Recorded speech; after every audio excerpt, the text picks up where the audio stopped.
नमस्कार दोस्तों, स्वागत है आपका मेरे YouTube channel study with Paramesh Kumar में। और आज भूगोल की क्लास है और इसमें मैं आपको कराऊंगा गंगा नदी तंत्र, गंगा की सहायक नदियाँ। गंगा नदी कहाँ से निकलती है। मैंने पिछले वीडियो में आपको बताया था सिंधु नदी तंत्र, जिसमें मैंने आपको अध्ययन कराया था सिंधु और सिंधु की सहायक नदियाँ। सिंधु नदी कहाँ से निकलती है और वो अपना जल कहाँ छोड़ती है। तो आज हम बताएंगे गंगा नदी तंत्र के बारे में। गंगा नदी तंत्र जो है वो सबसे बड़ा तंत्र है, नदी तंत्र है भारत का, यानी हमारे देश का सबसे बड़ा नदी तंत्र है गंगा नदी तंत्र।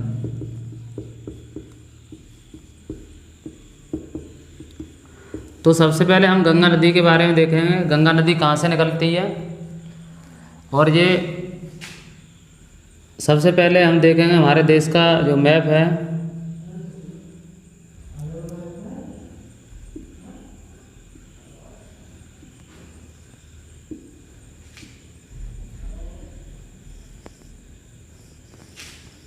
बना लेते हैं वैसे ही।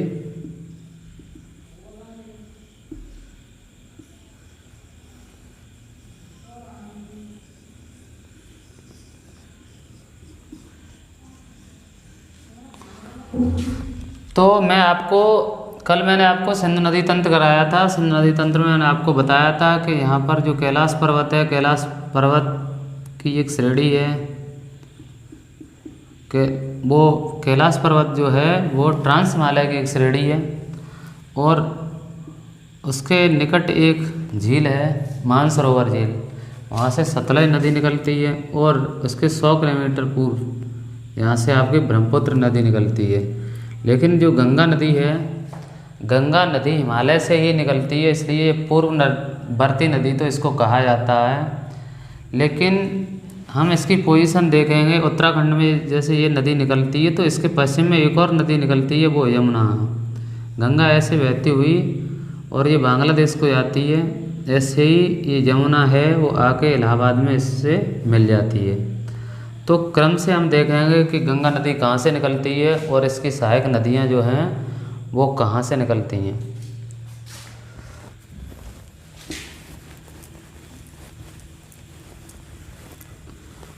गंगा नदी तंत्र में बहुत सारी नदियाँ हैं। तो सबसे पहले हम गंगा नदी के बारे में पढ़ेंगे। गंगा नदी, इसका उद्गम ये नदी 2525 किलोमीटर लंबी है। 2525 किलोमीटर इसकी लंबाई है। तो इसका उद्गम उत्तराखंड में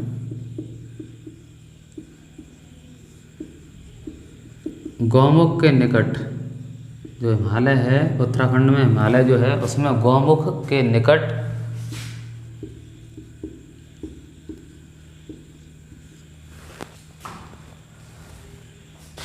गंगोत्री नामक ग्लेशियर या गंगोत्री से निकलती है। गंगोत्री से निकलती है,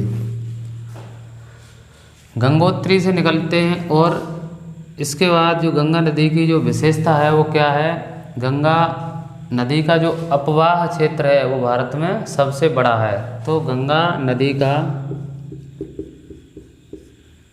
यह लिख दो, यह देश का सबसे बड़ा अपवाह तंत्र है। गंगा कितने राज्यों से होकर बहती है। गंगा सबसे पहले उत्तराखंड, उत्तर प्रदेश, बिहार, झारखंड एवं पश्चिम बंगाल सहित 5 राज्यों में बहती है। कुल कितने राज्यों से होकर बहती है, 5 राज्यों से होकर बहती है।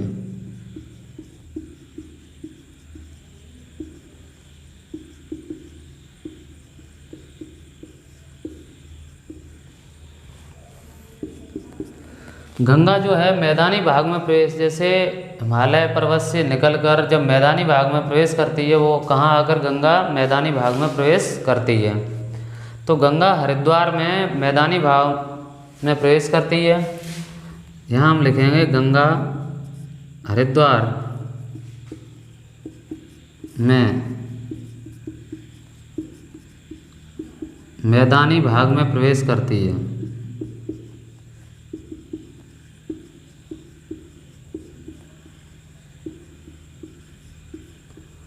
प्रवेश करती है। और इसका नाम जो है देवप्रयाग, वो कहाँ पर पड़ा है। तो मैं आपको जितने भी प्रयाग हैं उन सब के बारे में बता दूं। जब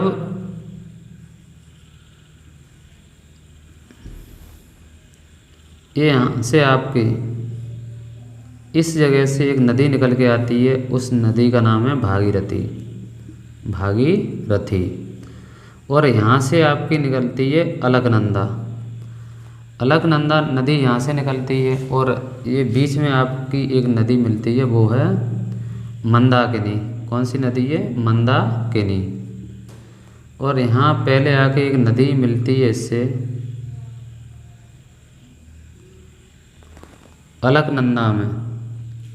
देखिए वैसे तो इसमें 4-5 नदी मिलती हैं, लेकिन मैं आपको मुख्य रूप से 4 प्रयागों के बारे में बताऊंगा। वैसे तो 5 प्रयाग हैं। तो एक धौली गंगा, धौली गंगा नाम की एक नदी मिलती है। उसके बाद एक नदी और मिलती है, उसका नाम है पिंडार। तो जहाँ जहाँ इन नदियों का संगम हुआ है अलकनंदा नदी से, अलकनंदा नदी से, ये मंदाकिनी है, ये भागीरथी है और ये अलकनंदा नदी है। तो जहाँ जहाँ इन नदियों के, जहाँ जहाँ इन नदियों का संगम हुआ, उन संगमों का अलग अलग नाम रखा गया है। और ये सारी नदियाँ अलकनंदा नदी में गिरी हैं। तो जहाँ अलकनंदा को, जहाँ अलकनंदा को किसका साथ मिला? धौली गंगा। जब धौली गंगा का संगम हुआ तो अलकनंदा और धौली गंगा जहाँ पर मिली हैं, धौली गंगा, उसे हम विष्णु प्रयाग के नाम से जानते हैं, विष्णु प्रयाग के नाम से जानते हैं, विष्णु प्रयाग। उसके बाद अलकनंदा नदी, ये अलकनंदा नदी है, इसमें फिर एक नदी गिरती है आके पिंडार। तो सबसे पहले हम देखें अलकनंदा में तो ये नदी मिली हैं आके। तो अलकनंदा में जब कौन सी नदी गिरी है? पिंडार। जहाँ पिंडार नदी इससे मिलती है उसे हम कहते हैं कर्णप्रयाग, कर्णप्रयाग। अलकनंदा और पिंडार नदी के संगम को हम कर्णप्रयाग से नाम से जानते हैं। तो सबसे पहले कौन सा प्रयाग है आपका? विष्णु प्रयाग। उसके बाद कर्णप्रयाग। अब जब अलकनंदा में एक नदी आके और गिरती है, तो अलकनंदा में एक नदी आके गिरती है, उसका नाम है मंदाकिनी। जहाँ मंदाकिनी अलकनंदा में मिलती है, उस धारा को हम क्या कहने लगते हैं? उस संगम को हम क्या कहने लगते हैं? धारा को नहीं, संगम को। जहाँ ये मिलती हैं उस संगम को हम रुद्रप्रयाग के नाम से जानते हैं, रुद्रप्रयाग। वो संगम रुद्रप्रयाग। जब अलकनंदा में एक नदी और है भागीरथी, तो अलकनंदा, अलकनंदा जहाँ भागीरथी से मिलती है, भागीरथी से मिलती है, उस स्थान को हम देवप्रयाग के नाम से जानते हैं। तो कई बार एक क्वेश्चन तो पूछा जाता है कि जहाँ भागीरथी नदी अलकनंदा से मिलती है उस स्थान को क्या कहते हैं? तो उस स्थान को कहते हैं देवप्रयाग। किस जगह भागीरथी नदी अलकनंदा से मिलती है?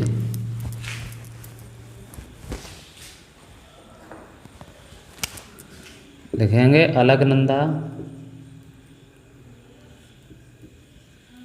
व भागीरथी के संगम को, संगम स्थान को किस नाम से जाना जाता है? तो संगम स्थान को देवप्रयाग के नाम से जाना जाता है, देव प्रयाग के नाम से जाना जाता।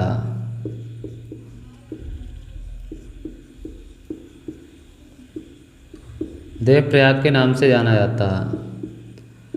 और अलकनंदा और भागीरथी की संयुक्त धारा, इनके मिलने के बाद इनकी संयुक्त धारा को ही हम गंगा के नाम से जानते हैं। तो हम लिखेंगे अलकनंदा तथा भागीरथी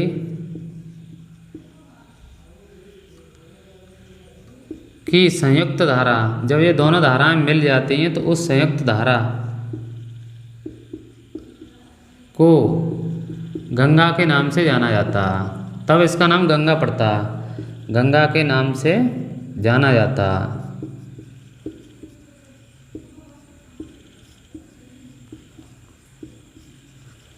और फैक्ट देखेंगे हम गंगा नदी के बारे में कि गंगा नदी के किनारे जो शहर है, तो कौन सा सबसे बड़ा शहर गंगा नदी के किनारे है? तो गंगा नदी के किनारे सबसे बड़ा जो शहर है, सबसे बड़ा शहर गंगा नदी के किनारे वो कानपुर है। सबसे बड़ा शहर गंगा नदी के किनारे है वो कौन सा है? कानपुर। कानपुर। और अगर कोई पूछता है कि सबसे स्वच्छ जगह गंगा नदी के किनारे कौन सा है, तो सबसे स्वच्छ शहर वाराणसी है। सबसे स्वच्छ शहर वाराणसी, ये सबसे स्वच्छ शहर है वाराणसी, जहाँ से हमारे प्रधानमंत्री नरेंद्र मोदी अभी सांसद हैं।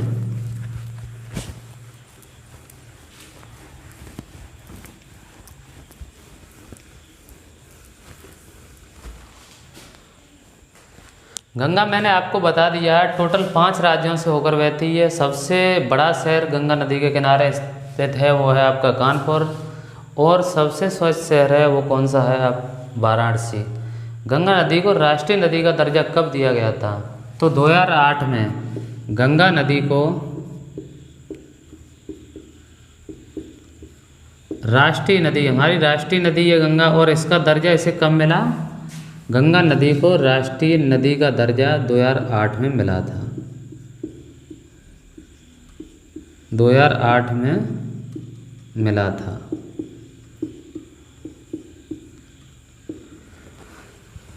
अभी 2017 की बात है, उत्तराखंड 2017 में जो उत्तराखंड हाई कोर्ट है उसने गंगा नदी को जीवित मानव का दर्जा दिया है। जीवित मानव का दर्जा ये होता है कि उसके साथ आप कोई भी गलत काम नहीं कर सकते। गंगा नदी में आप प्रदूषण, गंदगी नहीं छोड़ सकते हो, क्योंकि गंगा नदी को उत्तराखंड हाई कोर्ट ने क्या दिया?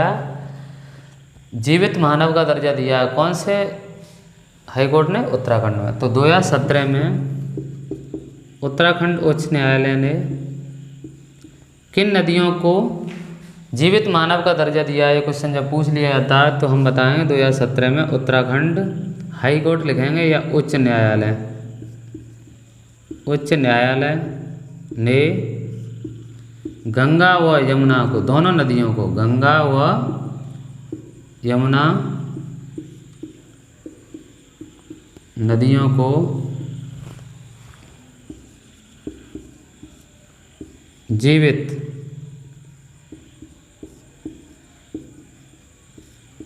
मानव का दर्जा दिया है। इन्हें जीवित मानव का दर्जा दिया गया है। अब हम देखते हैं कि जो गंगा नदी है उसकी सहायक नदियाँ कौन सी हैं। तो गंगा नदी की सबसे बड़ी सहायक नदी जो है, गंगा नदी की सबसे बड़ी सहायक नदी यमुना नदी है। सबसे बड़ी सहायक नदी जब पूछी जाएगी तो कौन सी है? यमुना नदी। सबसे बड़ी सहायक नदी यमुना नदी है। यमुना नदी है। आगे जो क्वेश्चन पूछा जाएगा कि इसके बाएं तट की या दाएं तट की, तो ये समझ लेंगे कि इसकी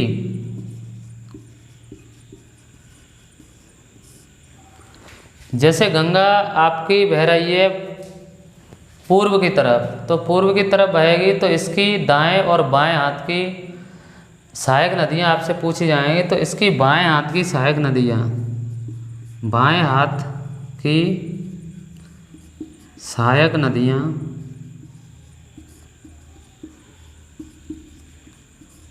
हैं रामगंगा। पहली नदी कौन सी है? रामगंगा, गोमती, घाघरा, गंडक, कोसी एवं महानंदा। महानंदा ये बाएं हाथ की सहायक नदियां हैं गंगा नदी के। और अगर पूछते हैं इसकी दाएं हाथ की सहायक नदियां,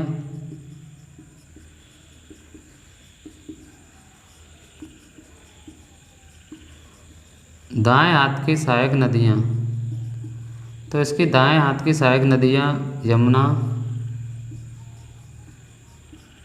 और सोन। प्रमुख रूप से ये दो नदियां इसकी दाएं हाथ की सहायक नदियां हैं। आगे हम पढ़ेंगे गंगा कहाँ जाकर दो धाराओं में बट जाती है, और उन दो धाराओं का नाम है हुगली और भागीरथी। हुगली और भागीरथी।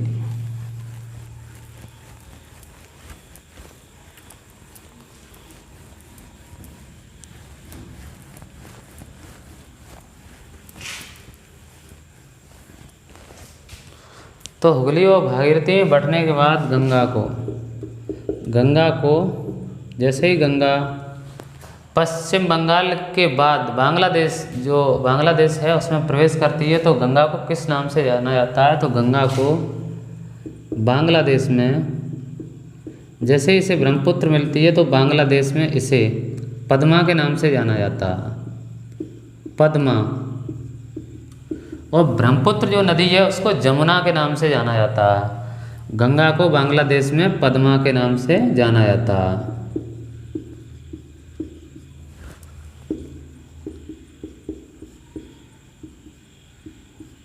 जाता है। और जब इसमें मेघना एक नदी और मिलती है, मेघना नदी के मिलने के बाद, मेघना नदी जो बांग्लादेश में बहकर आती है, तो मेघना नदी के मिलने के बाद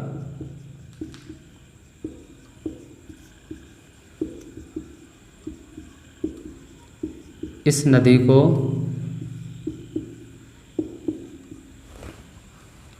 मेघना के नाम से जाना जाता है। और मेघना के नाम से ही अपना जल बंगाल की खाड़ी में छोड़ती है। मेघना के नाम से जाना जाता है।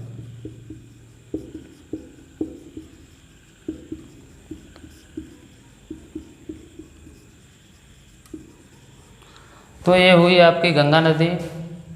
इसके बाद हम पढ़ेंगे यमुना नदी। यमुना नदी। यमुना नदी कहाँ से निकलती है? तो इस नदी का उद्गम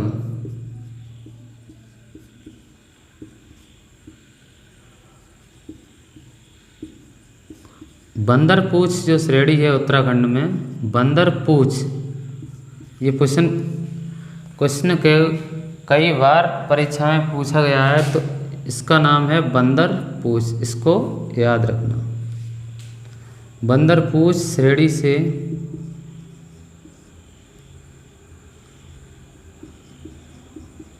यमुनोत्री नामक स्थान से निकली है। यमुनोत्री नामक स्थान से निकली यह होता।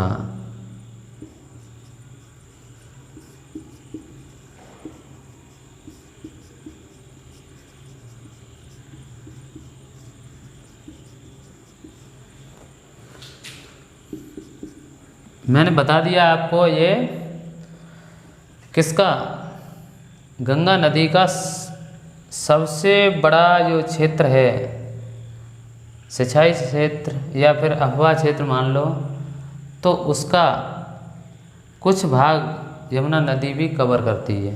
तो इसके किनारे जो प्रमुख बसे शहर हैं वो कौन कौन से हैं? आगरा एवं दिल्ली। आगरा, मथुरा एवं दिल्ली, ये प्रमुख शहर हैं जो यमुना नदी के किनारे बसे हुए हैं। और इसके बाद जो चंबल नदी है, चंबल नदी केन नदी,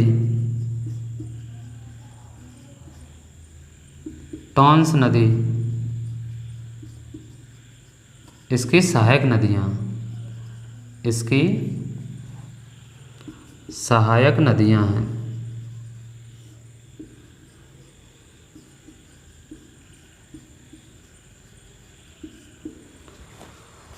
और जो यमुना है वो अपना जल कहाँ छोड़ती है, तो यमुना इलाहाबाद यानी प्रयागराज में इसका संगम गंगा नदी से हो जाता है।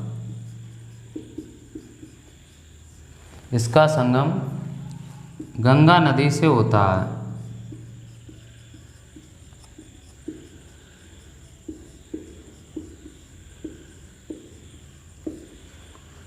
तो ये है यमुना नदी। इसके बाद हम अगली नदी देखते हैं, वो कौन सी नदी है, चंबल नदी। देखते हैं चंबल नदी।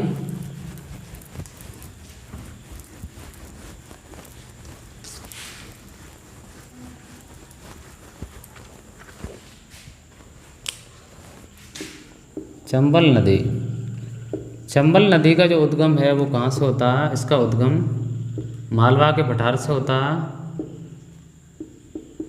मालवा का पठार, ये महू, मालवा का पठार है, ये मध्य प्रदेश के महू डिस्ट्रिक्ट में, महू मध्य प्रदेश से होता है। मध्य प्रदेश राज्य में एक महू डिस्ट्रिक्ट है, उसमें मालवा के पठार से इस नदी का उद्गम होता है, मध्य प्रदेश से होता है। ये नदी घड़ियालों का प्राकृतिक आवास है। घड़ियाल जो होते हैं उनका प्राकृतिक आवास है। बहुत सारे घड़ियाल हैं जो चंबल नदी में पाए जाते हैं, तो ये नदी घड़ियालों का प्राकृतिक आवास है।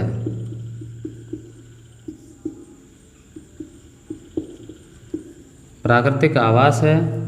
इस नदी की एक और विशेषता क्या है कि ये नदी बीहड़ क्षेत्र, इसे उत्खात भूमि भी जानते हैं, उत्खात भूमि के लिए जानी जाती है। यह भूमि से बहती है, बीहड़ों से होकर यह नदी बहती है, जो डाकुओं के लिए प्रसिद्ध है। और इस नदी की सहायक जो नदियां हैं, इस नदी की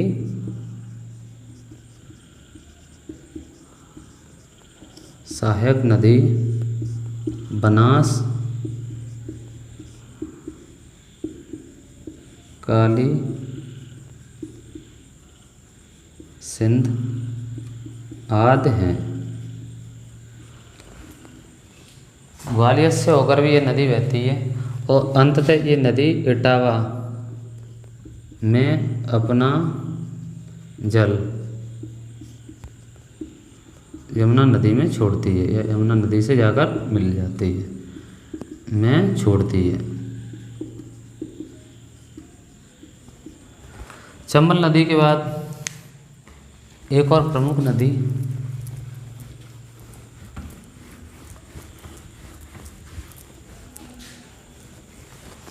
सोन नदी। सोन नदी, सोन नदी जो है उसका उद्गम, इसका उद्गम अमरकंटक, अमरकंटक से होता है। इसके अलावा अमरकंटक से एक और नदी निकली है, उस नदी का नाम है नर्मदा नदी। इसका उद्गम अमरकंटक से होता है। और ये नदी उत्तर की तरफ बहती है, उत्तर की तरफ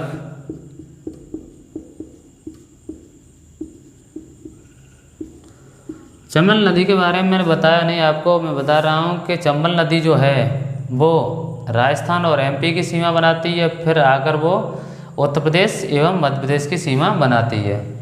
और सोन नदी है, इस नदी का उद्गम अमरकंटक से होता है। अमरकंटक मैकाल पर्वत की चोटी है, वहाँ से होता है। ये नदी उत्तर की तरफ बहती है और अंत में ये गंगा में कहाँ आकर मिल जाती है, गंगा नदी में पाटलिपुत्र, पटना पाटलिपुत्र में ये किस में मिल जाती है? गंगा नदी में पाटलिपुत्र में अपना जल छोड़ती है।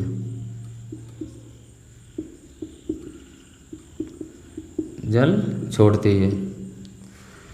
और ये नदी जो है इसमें रेत के सोने जैसे कण दिखाई देने के कारण, रेत के सोने जैसे कण दिखाई देने के कारण यदि आपको पूछा जाता है रेत के सोने जैसे जो कण हैं सोन नदी में दिखाई देते हैं, इसलिए इसका नाम भी सोन नदी पड़ा है। रेत के सोने जैसे कण सोन नदी में दिखाई देते हैं।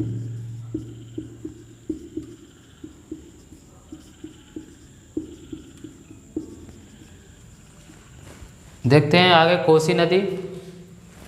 ये मुख्य मुख्य क्वेश्चन इनमें से आएंगे, नदियों से, इन्हीं में से आपके लिए क्वेश्चन आएंगे जिसमें उद्गम स्थान बहुत ही महत्वपूर्ण होते हैं। तो कोसी नदी, इसका उद्गम गोसाई थान से होता है नेपाल में। इसका उद्गम नेपाल में गोसाई थान नामक स्थान से होता है। गोसाई थान नामक स्थान से होता है।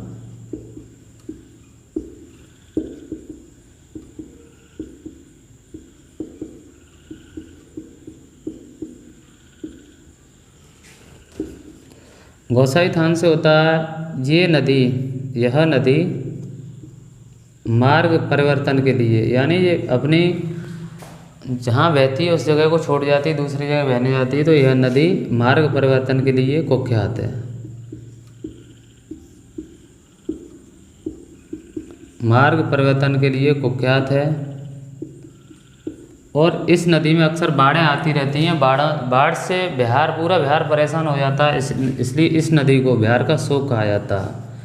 इस नदी को, ये वहाँ पर बहुत सारी जो धान की खेती है उसको बर्बाद कर देती है, आदमी के रहन सहन को बर्बाद कर देती है, क्योंकि इसमें भयंकर बाढ़ आती है। भयंकर बाढ़ आने के कारण इस नदी को बिहार का शोक कहा जाता है। तो इस नदी को बिहार का शोक कहा जाता है। एक क्वेश्चन और है कि किस नदी को पश्चिम बंगाल का शोक कहा जाता है? तो वो है दामोदर नदी। और बिहार का शोक अगर पूछा जाता है तो कोसी नदी। इस नदी को बिहार का शोक कहा जाता है।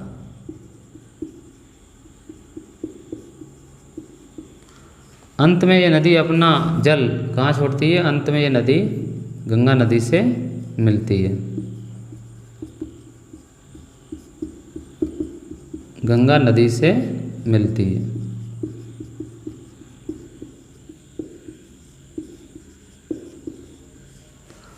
और एक और नदी है, वो है आपकी गोमती नदी।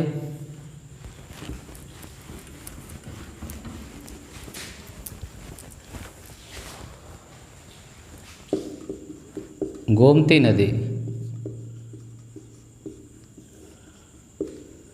इसका उद्गम पीलीभीत जिले से होता है। पीलीभीत जिले में फुल्लर झील, वैसे भी क्वेश्चन कई बार पूछा था फुल्लर झील कहाँ स्थित है? तो फुल्लर झील से होता है। इस नदी के किनारे महत्वपूर्ण नगर जो बसा है वो लखनऊ है। लखनऊ इसी नदी के किनारे स्थित है।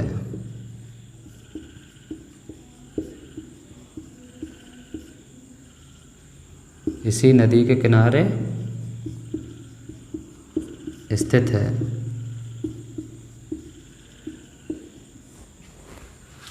रामगंगा नदी,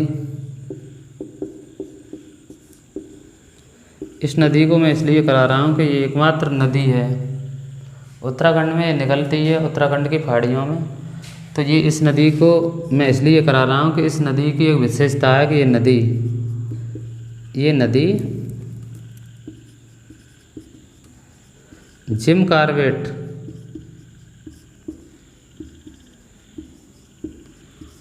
राष्ट्रीय उद्यान जो है उत्तराखंड में, राष्ट्रीय उद्यान से होकर बहती है।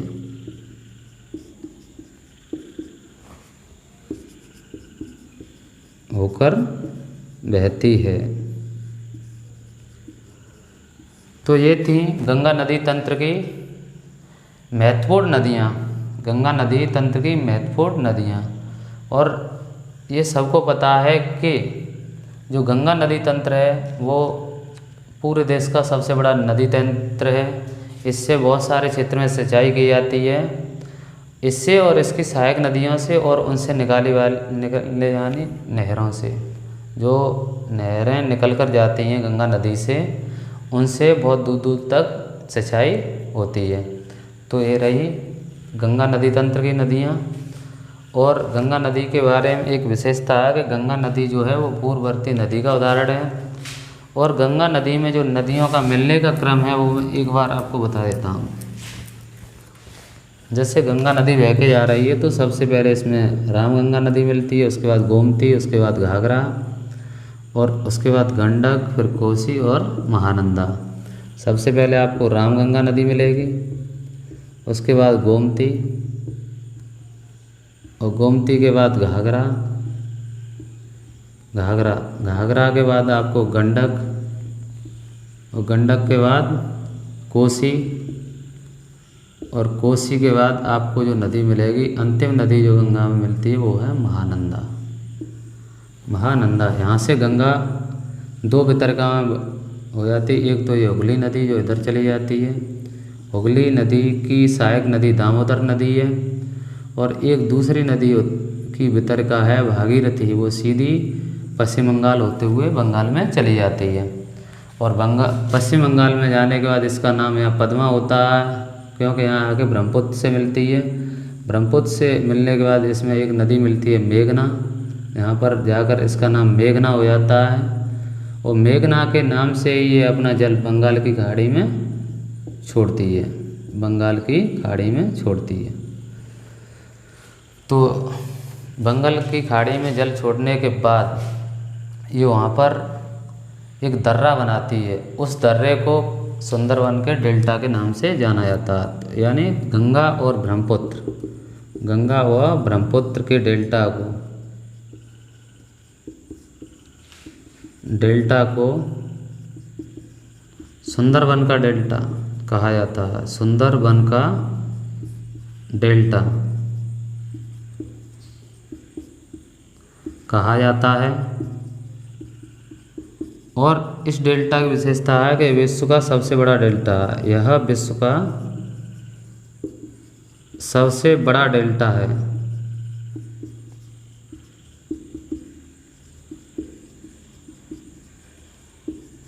और इस वन में सुंदरी के बहुत सारे वृक्ष होते हैं, इसलिए इसको सुंदर वन का डेल्टा कहा जाता है। तो ये रहा आपका गंगा नदी तंत्र। इसके बाद अगली वीडियो में आपको अगली क्लास में कराऊंगा ब्रह्मपुत्र नदी तंत्र, उसके बाद प्रायद्वीपीय नदियाँ कराने के बाद मैं आपको दूसरा कोई चैप्टर कराऊंगा। धन्यवाद दोस्तों।